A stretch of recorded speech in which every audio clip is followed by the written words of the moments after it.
করি, আমি থালবাটি মাজি, আমি খড়ি কুটি। মা বাবার পায়ের নিচে সন্তানের বেহেশত, এই কথা ছোটবেলা থেকেই গুরুজনদের কাছে শুনে এসেছি। মা বাবা পাগল হলেও তারা সন্তানের মাথার মণি। এই নজির দেখালো ৯ বছরের শিশু রানী, যশোরের সদর উপজেলার রামকৃষ্ণপুর গ্রামের বাসিন্দা ইউসুফ হোসেনের মেয়ে।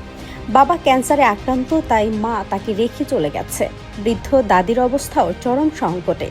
আত্মীয় স্বজন যোগাযোগ বিচ্ছিন্ন করেছে। এমন সংকীর্ণ অবস্থায় ছোট্ট মেয়েটি দায়িত্ব কাঁধে নিল পরম যত্নে। একজন সন্তান হিসেবে এই নিঃস্বার্থ ভালোবাসা ও ত্যাগ নিঃসন্দেহে প্রশংসনীয়। এই কঠিন পরিস্থিতিতে বাবাকে সুস্থ রাখা এবং মানসিকভাবে ভালো রাখার জন্য দিন-রাত সংসারের ঘানি টানছে পরম মমতায়। এ যেন রূপকথার গল্পের মতো। যে বয়সে বন্ধুদের সাথে খেলাধুলা করার কথা, সে বয়সে বাবাকে গোসল করানো, ঔষধ খাওয়ানো থেকে শুরু করে রান্না করে খাওয়ানো, সবকিছু একা হাতে করেছে রানী নিজেই।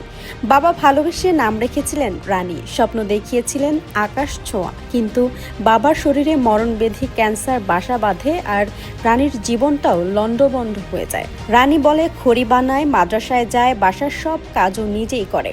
বাবার চিকিৎসার খরচ চালানো এবং চুলার পাড়ে রান্না করতেই রানীর পড়াশোনা বন্ধ হওয়ার পথে।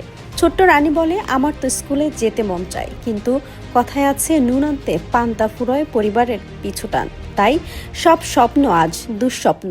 অন্যের দান করা কিছু অর্থ দিয়ে জরাজীর্ণ এই ঘরে বসবাস রানীর। ছোট্ট রানীর স্বপ্ন বাবা সুস্থ হয়ে উঠবে, সে আবারও বাবার হাত ধরে স্কুলে যেতে পারবে। কিন্তু সেই স্বপ্ন আটকে আছে দারিদ্র্যের কঠিন বাস্তবতায়। চিকিৎসার অভাব আর খাদ্য সংকটে দিন কাটছে অসহায় এই পরিবারটির। তবে বিত্তবানদের সহযোগিতা পেলে পরিবারটি ঘুরে দাঁড়াতে পারবে, আবারও স্কুলে যেতে পারবে রানী। এমনটাই প্রত্যাশা স্বজন ও প্রতিবেশীদের।